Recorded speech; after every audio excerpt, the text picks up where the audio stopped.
Jadi orang kalau paham fadilah amal nih, ketika dua amal berjumpa, dia akan korbankan amal yang kecil pahalanya untuk pahala yang lebih besar. Ya, kayak kita lagi sholat sunat dipanggil sama ibu, batalkan sholat sunat, penuhi panggilan ibu.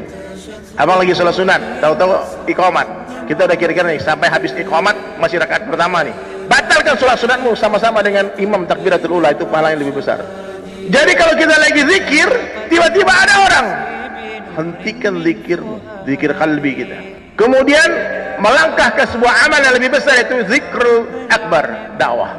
Temui dia. Assalamualaikum bang, nama saya dari Sulaiman. Abang siapa? Pak Hussein. Dari mana Pak Hussein? Masya Allah, ini saudara kita bersaudara Pak. Masya Allah, kalau jago mijit, pijit-pijit dikit tangannya. Saya lihat Pak Hussein ini lelah, udah makan belum? Makan dulu ya, makan. Kalau orang lapar kasih makan, orang haus kasih minum, orang lapar ente kasih hadis sahih, pingsan dia nanti Pak.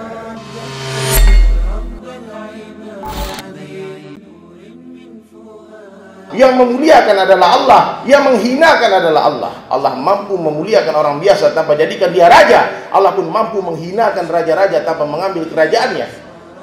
Allah mampu membahagiakan orang miskin tanpa memberi dia harta. Allah mampu menyusahkan orang kaya tanpa mengambil hartanya. Tambah kaya, tambah susah, tambah kaya, tambah hina. Everything in the hand of Allah. Semua berada dalam genggaman Allah. Apa saja yang Allah kehendaki terjadi, pasti akan terjadi. Apa saja yang Allah kehendaki tidak terjadi, tidak akan terjadi. Seluruh dunia membunuh kita, tidak akan mampu tanpa izin Allah. Seluruh dunia melindungi kita, menyelamatkan kita, Allah katakan binasa, binasa. Jadi hadirin dirahmati Allah Ta'ala, jangan pernah takut dengan siapapun juga. Takutlah hanya kepada Allah. Jangan pernah meminta kepada siapapun juga, memintalah hanya kepada Allah. Hadirin sekalian, apabila kita berdakwah dengan cara Rasulullah Sallallahu Alaihi Wasallam, maka apa yang Nabi lihat akan kita lihat. Insya Allah kita akan menjumpai 4 jenis abu yang dijumpai Nabi dahulu. Yang pertama Abu Bakar, ketika diajak langsung ikut tanpa pikir panjang-panjang. Kedua seperti Abu Sufyan, diajak, dia lawan dulu, dia perangi dulu kita, tapi akhirnya pun ikut ketika Fathul Makkah. Yang ketiga seperti Abu Talib, paman Nabi yang tercinta. Oh, dia suka dakwah Nabi, dia dukung dakwah Nabi, dia bela Nabi. Orang disuruh ikut Nabi, tapi beliau sendiri tak mau ikut. Dan yang keempat seperti Abu Lahab atau Abu Jahal, sampai mati istiqamah menentang dakwah Nabi Sallallahu Alaihi Wasallam.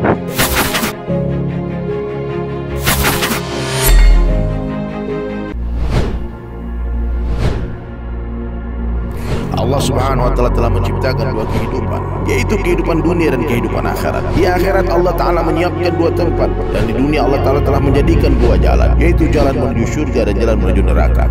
Kehadiran manusia di dunia, hadirin sekalian, bukanlah atas kehendak manusia itu sendiri, tapi atas kehendak Allah Subhanahu wa Ta'ala. Bumi ini diciptakan untuk manusia sebagai tempat untuk mendapatkan keperluan, dan Allah Subhanahu wa Ta'ala menciptakan akhirat sebagai tempat tujuan hidup manusia. Kehidupan di dunia hanya sementara saja. Penderitaan yang dialami di dunia betapapun beratnya hanyalah sementara. Begitu pula kebahagiaan yang dirasakan bagaimanapun mewahnya hanyalah sementara saja. Kehidupan di dunia walaupun miliaran tahun lamanya suatu hari pasti akan berakhir, karena Allah Ta'ala telah menciptakan makhluk yang bernama kematian.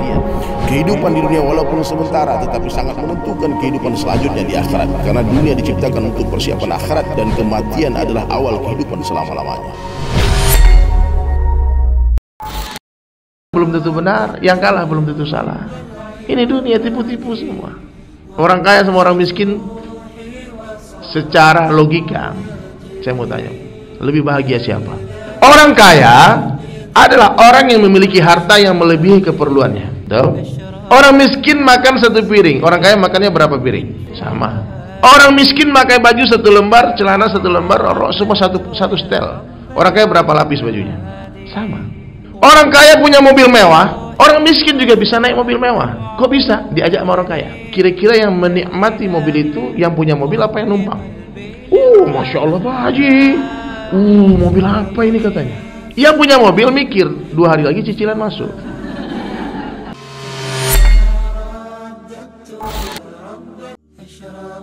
Allah tidak ingin melihat umat ini terlalu lama bersusah payah di dunia. Dunia ini tempat susah payah.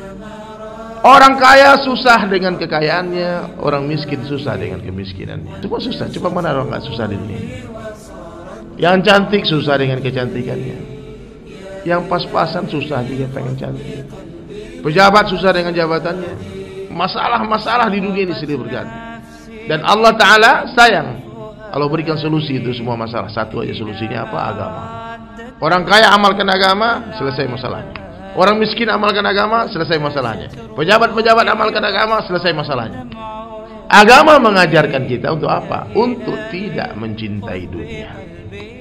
Itu yang diajarkan agama, Bunda, Ayahanda. Masalah manusia ini datang, kenapa? Ketika dia mencintai dunia, ketika dia menginginkan dunia, datang masalah. Jadi biar nggak masalah hidup kita, kalau ada orang menawarkan dunia, bilang nggak mau.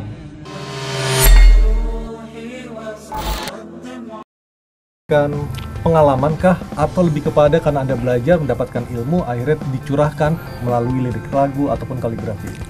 Ya, sebetulnya kalau bakat ini kan gift from Allah.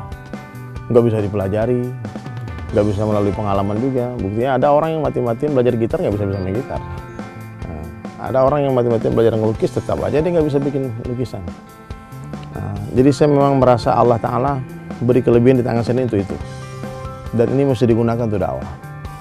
Kalau saya tak gunakan untuk dakwah, nanti ditanya nanti sama Allah pasti. Ini tangan aku berikan, kamu bisa melukis, bisa menulis, tapi kenapa kamu hanya nulis-nulis perkara yang nggak benar? Kenapa hanya melukis perkara-perkara yang maksiat? Aku beri kamu kemampuan main musik, main gitar, bernyanyi. Kenapa kamu tak gunakan untuk memuji aku, memuji Rasulku, dan mengajak orang kepada Allah?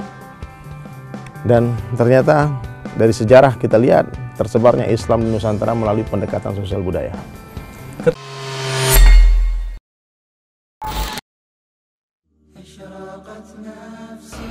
Saya bilang sama dia, masker tak bisa menolong kita. Corona pun tak bisa mematikan. 96% orang yang positif corona itu sembuh, Pak. Maka jangan takut berlebihan, biasa aja. Hari ini orang ketakutan akan virus, melebihi ketakutannya kepada Allah. Ini yang salah. Takut mati. Itu yang mati dikubur banyak-banyak itu bukan semua karena corona, Pak. Kenapa dia mati? Habis rezeki dia makan. Iya, Pak. Karena begitu banyak orang yang positif corona sehat, Pak. Sembuh lagi, Pak. Habib Ahmad Al-Habsyi sembuh. Jadi santai saja, Pak. Takutlah hanya kepada Allah. Semoga Allah jaga masjid kita, amin. Allah jaga perumahan kita ini dari virus-virus, dari semua masalah musibah, sehingga kita tetap memakmurkan masjid kita. Jangan sampai masjid kita seperti masjid-masjid di tempat lain yang telah digembok lagi, Pak. Naudzubillah min dzalik.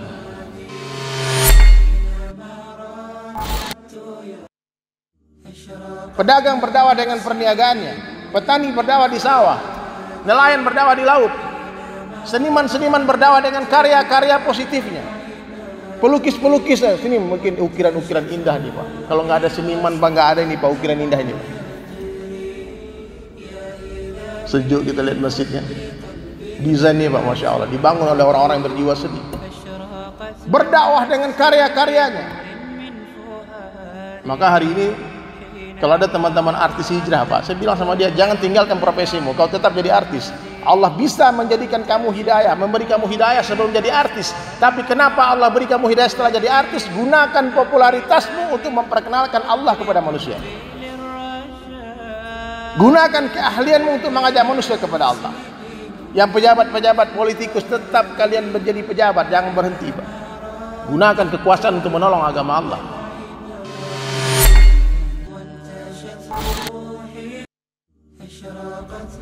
Dunia bukan tempat tinggal. Ini hari-hari saya sampaikan, dunia tempat meninggal. Dunia bukanlah tempat tinggal kita, tapi dunia adalah tempat yang akan kita tinggalkan. Suka tidak suka, siap tidak siap, rela atau terpaksa. Iya, Pak. Aduh, saya nggak mau mati, Pak. Bisa nggak, Pak? Bapak mati, Pak? Insya Allah. Nggak ada insya Allah yang mati nih, Pak. Saya niat mati, nggak niat mati. Ingat mati, nggak ingat mati. Siap mati, nggak siap mati. Ini zaman pandemi, Pak. Dengarnya berita tiap hari banyak orang mati, katanya. Orang penggali kuburan, hari ini 40 kuburan saya gali, katanya. Ya, beruntung kita masih hidup sekarang, Pak. Tapi kalau saya lihat wajah-wajah ini nggak lama lagi semua, apalagi yang staff pertama ini. Lebih dulu masuk surga, amin.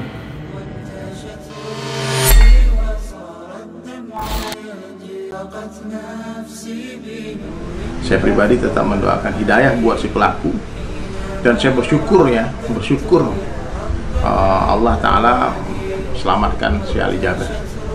Karena kalau sedikit meleset lari ke sini ya, kita kehilangan orang yang sangat kita cintai. Saya sangat mengagumi si Ali Jaber, kelembutannya, kecerdasannya. Beliau seorang hafiz Quran. Masya Allah. Beliau dari kotanya Rasulullah SAW, Madinah. Maka tidak ada alasan kita siapapun membenci si Ali Jaber. Beliau orang baik, orang saleh. Tapi secara pribadi, mengenal personal, seperti apa sosoknya karena dikenal? Jadi beliau seorang ulama yang sangat tegas, sangat cerdas, dan sangat mencintai Indonesia. Meskipun beliau tidak lahir di Indonesia, beliau ini sangat mencintai Indonesia. Sampai jadi WNI? Sampai menjadi warga negara Indonesia.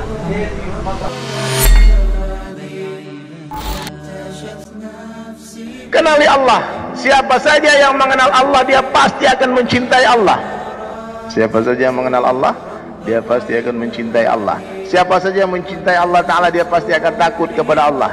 Takut kepada Allah ini bang, berbeda dengan takut kepada makhluk. Orang kalau takut sama makhluk, dia lari menjauh, dia sembunyi. Tapi orang yang takut kepada Allah, dia akan lari mendekat, merapat kepada Allah. Menyerah, angkat tangan kepada Allah. Saya ingatkan diri saya dan kita semua, banyak-banyaklah ucapkan kalimah La ilaha illallah. Ini wasiat Rasulullah SAW. Jaddidu imanakum, perbaharui iman kalian, tingkatkan iman kalian. Seorang sahabat bertanya kepada Rasulullah, bagaimana cara memperbaharui iman kami ya Rasulullah? Maka Nabi menjawab, aksiru min qawli la ilaha illallah. Banyak-banyaklah kalian mengucapkan kalimah la ilaha illallah.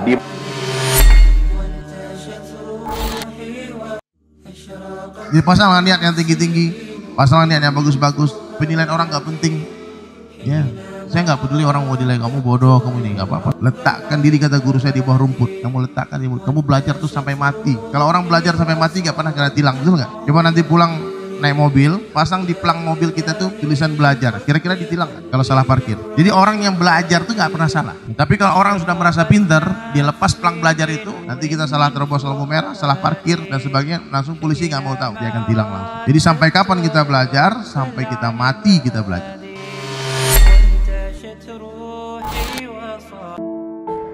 Dakwah ini bukan hanya bicara. Bicara ini bagian kecil dari dakwah, cuma gerak lidah. Dengan tulisannya, dengan akhlaknya, dengan perbuatannya, dengan khidmatnya, dengan pijitannya. Dakwah ini adalah amal keseluruhan dari ujung rambut, ujung kaki, seluruh kehidupan kita itu dakwah.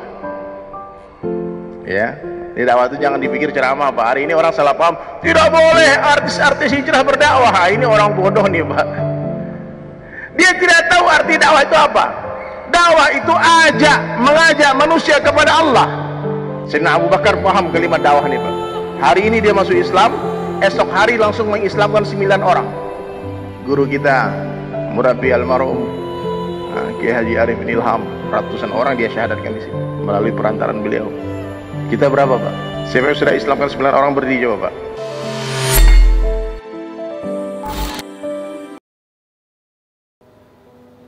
Subhanallah, setelah 3 hari saya seperti dimandikan oleh cahaya hidayah.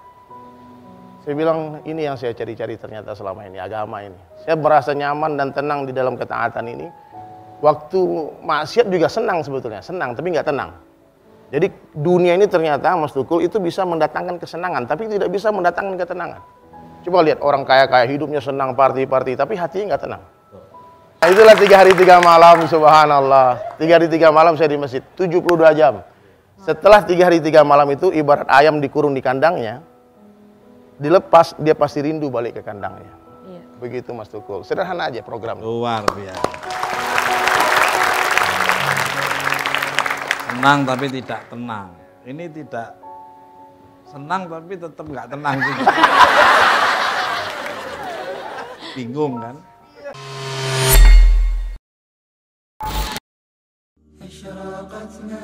Nabi yang mengatakan orang beriman hidup di dunia seperti orang di dalam penjara. Ibu-ibu pernah masuk penjara nggak? Nggak, maksudnya pernah lihat orang di penjara nggak? Jenguk saudara, teman di penjara, bapak-bapak pernah. Saya sering, bahkan saya sering bikin majelis dalam penjara. Nggak bisa sembarang dia ngapa-ngapain. Ada peraturan yang hidup dalam penjara, tapi ingat, sebentar lagi mereka akan bebas keluar dari penjara selama-lamanya. Nggak apa-apa di penjara sebentar, tapi bahagia selama-lamanya. daripada kita pesta-pesta sebentar tapi masuk penjara selama-lamanya. Bukan.